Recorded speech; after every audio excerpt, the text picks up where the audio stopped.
Bueno, buenos días a todos. Venimos hoy a daros esta rueda de prensa y os agradecemos que colaboréis con nosotros para darla a conocer sobre una iniciativa que vamos a debatir en este próximo pleno de las Cortes sobre la deuda histórica que el Estado español tiene contraída con Aragón ya desde hace muchos años. Nos parece que ese reconocimiento de la deuda y que tengamos un criterio sólido y potente por parte de las Cortes de Aragón, de los diferentes grupos parlamentarios, puede ser una palanca muy importante para que podamos tener una financiación más justa en las posteriores negociaciones con el Estado. Nosotros partimos desde el Partido Aragonés, partimos de la base y de la premisa que, bueno, y nos avalan los datos, que España tiene una deuda contraída con la Comunidad Autónoma de Aragón, que probablemente ya proceda de la etapa anterior a la democracia, pero ya con eso pues no nos vamos a meter, pero sí que desde que se instauró la democracia no tiene mucho sentido que se hayan tomado determinadas decisiones que creemos que han supuesto un trato injusto y perjudicial para los intereses de los aragoneses. De hecho, la propia Constitución habla en su artículo 138 de que el Estado tiene que garantizar garantizar la realización efectiva del principio de solidaridad, velando por el establecimiento de un equilibrio económico adecuado y justo entre las diversas partes del territorio español. Es decir, la propia Constitución tiene un artículo en el que mandata al Estado a favorecer y a fomentar el equilibrio entre los territorios, y creemos que esto no se ha cumplido cuando vemos los diferentes ritmos con acusadas diferencias entre comunidades autónomas por diversas razones. Primero, porque la industrialización previa tampoco se hizo de la misma forma en todas las comunidades autónomas, y segundo, porque los recursos endógenos que tiene cada comunidad autónoma tampoco son los mismos. No es lo mismo la España interior que la España costera, y no es lo mismo tampoco los recursos que tienen propios cada una de ellas, y tampoco es lo mismo pues las decisiones que se han tomado a favor de unas comunidades autónomas o de otras, y tampoco es lo mismo donde han estado los núcleos de poder y desde luego la fuerza de la población y de los votos en unos territorios frente a otros. Esto con el máximo respeto y desde luego asumiendo el principio de solidaridad del que también se habla en la Constitución, y que nosotros desde el Partido Aragonés y desde Aragón yo creo que siempre hemos tenido muy claro. Aquí somos una tierra de gente solidaria y no estamos pidiendo ninguna ambición desmedida, ni ningún trato de favor, ni ningún privilegio. No tiene nada que ver con privilegios ni con favores, no. Lo que estamos pidiendo simplemente es que se reconozca una situación que es real, y es cómo es la comunidad autónoma y cómo somos como sociedad, por tanto, para que el Estado en su financiación con Aragón responda a esos criterios. Sin más, no estamos hablando, como digo, subrayo, de ningún tipo de privilegio ni nada que no nos merezcamos, sino simplemente hablamos de justicia, y por tanto creemos que es importante que tengamos en Aragón una posición firme y sólida sobre la deuda histórica, y que esto nos sirva para conseguir una mayor financiación. Lo que pedimos en esta proposición de ley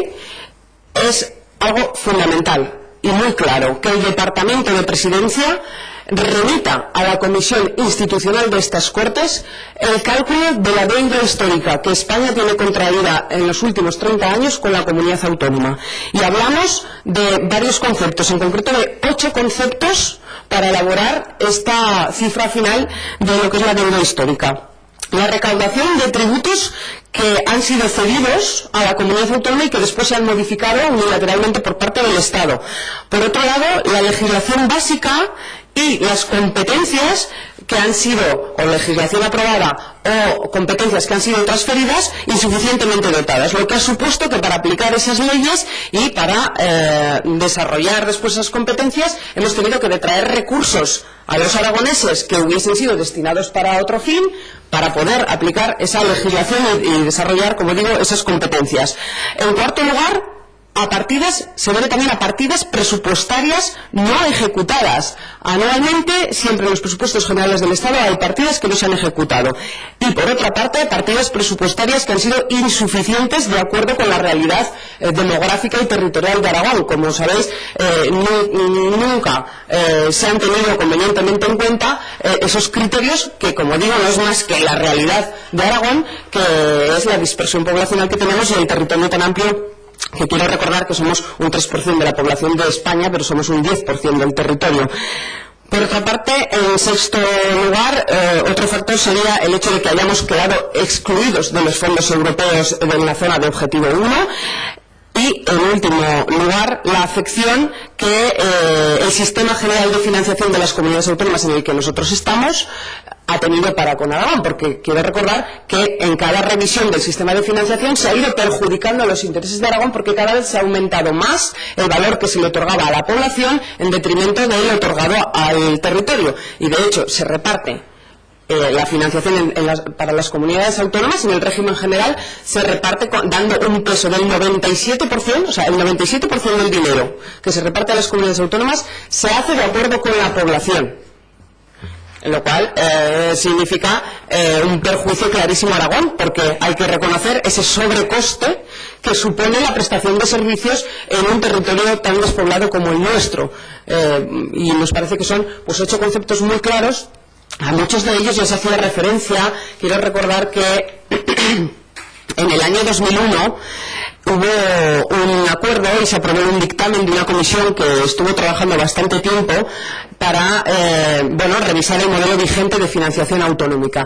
Es muy interesante este dictamen y muchas de las conclusiones que se alcanzaron a día de hoy todavía están pendientes y todavía no se han cumplido. Y ya se hablaba entre esas conclusiones de algunos de los conceptos que planteamos nosotros en nuestra iniciativa, hablando de se concluía con la necesidad de ese acuerdo bilateral económico-financiero que recoge nuestro estatuto, y ya recogían estatutos previos, en virtud de todos estos conceptos que hemos llamado deuda histórica y que indudablemente serían, porque desde el Partido de Aragón lo que planteamos no es estar fuera del régimen general de financiación de las comunidades autónomas. Lo que planteamos es que tenemos que tener un acuerdo complementario que vendría a ser un cupo complementario que dé respuesta a la realidad de Aragón. Y para esa negociación es muy importante que tengamos calculado la cantidad aproximada de lo que supone la deuda histórica. Y en último lugar, lo que planteamos, o sea, por una parte, que el Departamento de Presidencias elabore ese informe que lo remita a la Comisión Institucional, pero por otra parte, que se convoque de manera urgente la Comisión Bilateral en cuanto se tenga ese informe para buscar un acuerdo, yendo con ese informe de la deuda histórica, buscar un acuerdo y plantear un cronograma y un plan concreto de cómo se va a saldar esa deuda, con el compromiso de ambas administraciones de llevarlo a cabo, desde luego con el compromiso indudablemente del Gobierno central, que es quien en este caso sin ninguna duda tiene contraída la deuda con Aragón, con los aragoneses. Yo en una interpelación saqué un gráfico que a mí me parece que dice mucho, y una imagen a veces vale más que 1000 palabras, y es que lo que no tiene ningún sentido es que un aragonés reciba, indirectamente, no que le reciba de ingreso a su bolsillo, que reciba la mitad de financiación pública que un ciudadano vasco. Eso desde luego no tiene ninguna explicación cuando tenemos una realidad, como digo, demográfica, que supone un sobrecoste añadido y que desde luego, bueno, más allá de poder rebatir los datos con otros datos, simplemente es cuestión de darse alguna vuelta por nuestra comunidad autónoma, y desde luego ha cambiado muchísimo y en positivo en los últimos años y desde que tenemos competencias, pero desde luego hay muchas zonas que si hubiésemos tenido estos ingresos durante todos estos años, pues estarían mucho mejor de lo que están, y a lo mejor pues no tendríamos el problema poblacional que venimos sufriendo y que es nuestra gran lacra. Por eso pues, esperamos contar con la sensibilidad de los grupos parlamentarios. En cualquier caso será una oportunidad para que cada grupo se posicione a este respecto y mandatar al Gobierno de Aragón para que remita a estas Cortes ese cálculo de la deuda histórica que nos sirva para tener una mejor financiación. Como digo, no pedimos privilegios, pedimos simplemente un trato justo. ¿Alguna pregunta a este respecto? Una doble muy rápida. Aunque se le pide a la Consejería que elabore ese cálculo, si desde el Partido Aragonés habéis calculado aproximadamente cuál podría ser esa deuda? Y la segunda, ¿con qué gobierno central? Es decir, esa comisión bilateral, porque claro. Pues igual por eso mismo no tenemos un cálculo preciso. Bueno, tenemos un cálculo más o menos aproximado, pero no queremos lanzarlo porque creemos que es mejor que sea el Gobierno de Aragón quien nos remita ese informe y que tengamos la oportunidad además en la Comisión Institucional de debatir a ese respecto, porque bueno, a lo mejor en ese momento pues podremos entrar a cuestionar ciertas cifras, pero lo que está claro es que con independencia de lo que resulte de este proceso de negociaciones y tal, pues bueno, pues quizás por eso mismo es un buen momento para que en Aragón tomemos una posición fuerte y que con las diferentes hipótesis de gobiernos que puede haber, pues tengamos clara una posición para ir a negociar con el Gobierno de España y para movernos con agilidad. Yo creo que la unión hace la fuerza y en esto de verdad, si somos capaces de encontrar un criterio común y reivindicar, parece mentira como a veces en Aragón, yo lo he comprobado, en campañas electorales, etcétera, etcétera. A veces la gente le ha calado más el discurso de lo que les deben a Cataluña y toda esta historia y sabe más de eso y de la financiación de Cataluña que de la realidad de la financiación de Aragón, cuando tenemos pues un problema que es real, que como digo es contrastable con datos y que es objetivo y que nos hubiese supuesto tener una calidad de vida infinitamente mayor, tener mejores servicios, poder tener unos proyectos que nos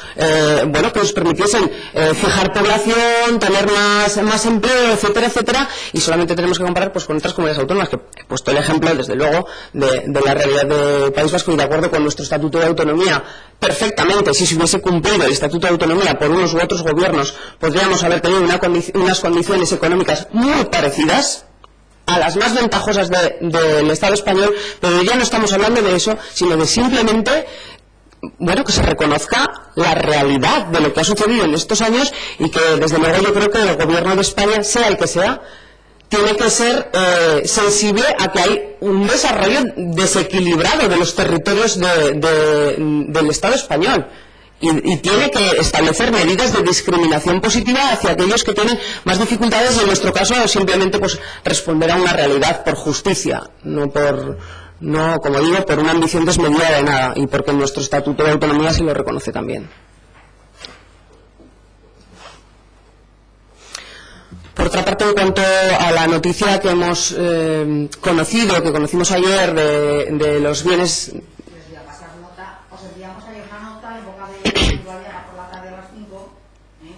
vamos en la línea Raíz María, pero todavía para la no la realizado,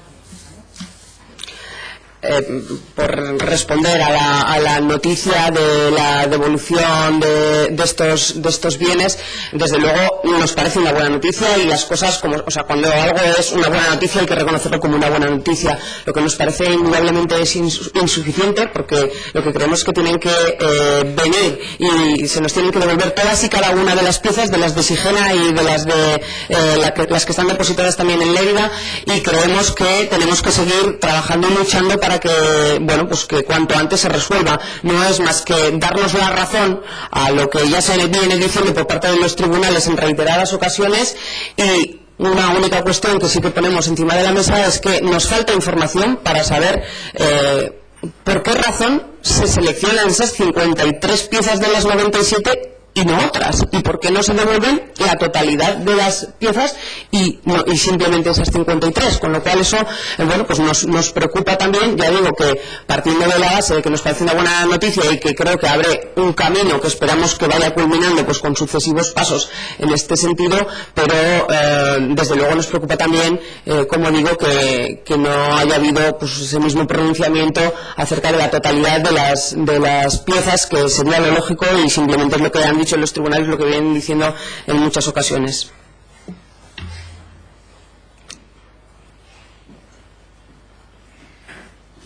¿Una cuestión más?